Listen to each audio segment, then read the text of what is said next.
भाजपा नेता सैयद शाहनवाज हुसैन ने पश्चिम बंगाल की मुख्यमंत्री ममता बनर्जी के बयान पर तीखी प्रतिक्रिया देते हुए कहा कि उनके लिए ड्रामा करना अब आदत सी हो गई है और इस बार उनका जाना तय हो चुका है, इसलिए वो अनगलन बयानबाजी कर रही हैं।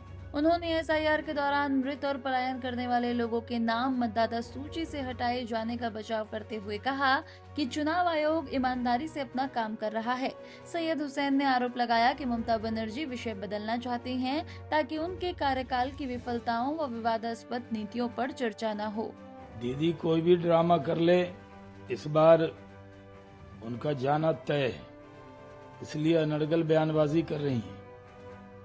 एसआईआर में जिन लोगों का देहांत हो गया, जो लोग पलायन कर गए, ऐसे लोगों का नाम निकाला गया है और इलेक्शन कमीशन बहुत ईमानदारी से काम करता है।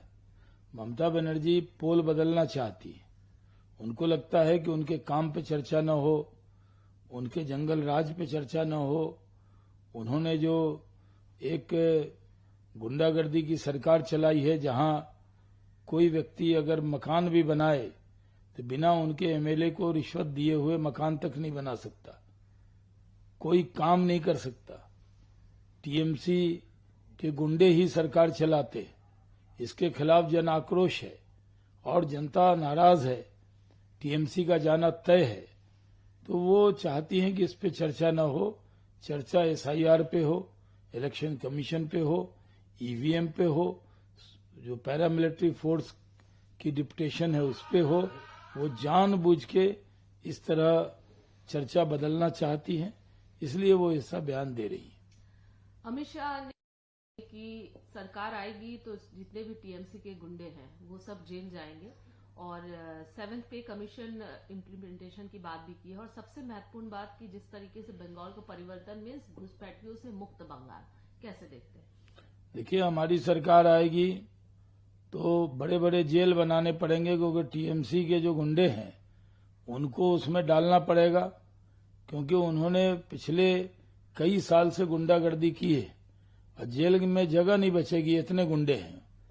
उनके वर्कर नहीं है, वो सिर्फ गुंडागर्दी करते हैं, चौक चौराहे पे बैठकर लोगों को छेड़ने का काम करते हैं, बदमाशी करते हैं, जमीन कब्जा करते हैं, कमीशन लेते हैं। उनका हर काम में 10% फिक्स होता है और ये सब लोगों को सबक सिखाया जाएगा। बंगाल की जनता को उम्मीद सिर्फ भारतीय जनता पार्टी से है, इसलिए हमारे गृह मंत्री ने कहा है कि ऐसे जो लोग हैं उनकी जगह जेल में होगी। तमिलनाडु के सीएम लगातार वादे कर रहे हैं और अनाउंसमेंट भी कर रहे हैं। अब जो अनाउंसमेंट हुआ है वो मार्जिनलाइज जो फाइनेंशियल असिस्टेंट देने की बात वो कर रहे हैं, अराउंड 2000 देने की बात की है। उसके बाद फिशरीज से जुड़े हुए जो लोग हैं या फिर अन्य, तो जिस तरीके से एक के बाद एक ये वादे हो रहे हैं, क्या लग रहा है आपको कितना इम्पोर्टेंट है और फिर कितना चैलेंजिंग होगा बीजेपी के लिए? देखिए, स्टालिन की नाव डूब रही है और डूबते को तिनके का सहारा। वो कुछ न कुछ घोषणा कर रहे हैं, लेकिन बचेंगे नहीं। इस बार उनका जाना तय है, इसमें कोई शक नहीं है कि इस बार बुरी तरीके से डीएमके चुनाव हारेगी। डीएमके का काम क्या है? सिर्फ वसूली करना। वो लोग सत्ता में वसूली के लिए आते हैं। इस बार उन्होंने ज्यादा वसूली की है, जनता इसका जवाब देने वाली है।